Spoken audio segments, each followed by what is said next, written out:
बुरहानपुर में कांग्रेस नेता अजय रघुवंशी ने भारतीय जनता पार्टी और सांसद ज्ञानेश्वर पाटिल पर तीखा हमला बोला है। सांसद ने हाल ही में बयान दिया था कि कांग्रेस ने 55 वर्षों में किसानों के लिए क्या कुछ किया है। इस पर रघुवंशी ने पलटवार कहा कि कांग्रेस ने किसानों के लिए हर कदम उठाया, जबकि बीजेपी ने किसानों को बर्बाद करने के अलावा कुछ नहीं किया।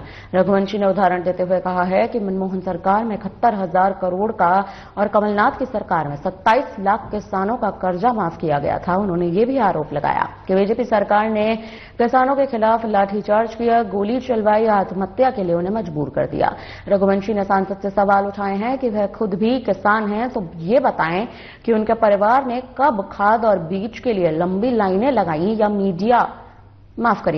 मंडियों में रात भर उन्होंने संघर्ष किया। उन्होंने ये भी बताया कि भारतीय जनता पार्टी ने किसानों के समर्थन मूल्य और फसल बीमा जैसे जरूरी मुद्दों पर कोई काम नहीं किया। अजय रघुवंशी ने आगे ये भी कहा कि कांग्रेस किसानों के लिए जागरूकता अभियान चला रही है, सरकार को जगाने के लिए गांव-गांव जाकर किसानों की समस्याओं को उजागर कर रही है। अब देखना यह है कि कांग्रेस के आखिर इस बयान के बाद भारतीय जनता पार्टी की क्या प्रतिक्रिया इस पर सामने आती है।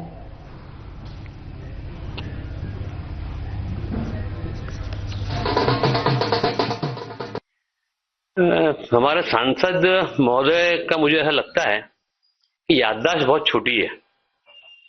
मैं उनसे ये पूछना चाहता हूं कि 55 सालों में कांग्रेस ने ही किसानों के लिए सब कुछ किया है। भारतीय जनता पार्टी ने 25 सालों में किसानों को बर्बाद करने के सिवाय क्या किया?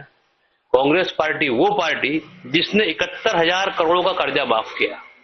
हमारे मनमोहन सिंह जी की सरकार में हर किसान का कर्जा माफ करने का काम हमने किया। सबसे पहले तो मैं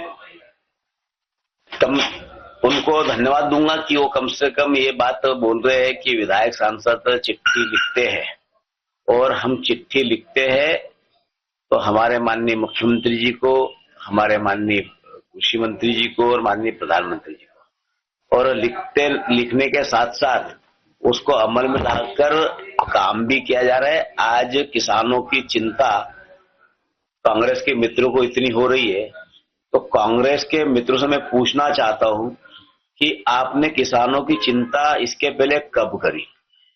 जब हमारे इस क्षेत्र में आंधी तूफान से गेहूं चने की फसल का नुकसान होता था, केले की फसल का नुकसान होता था, उस समय इनकी सरकार के द्वारा जो मुआवजे के रूप में किसी को 200 रुपए, किसी को 500 रुपए ऐसा मुआवजा मिलता था।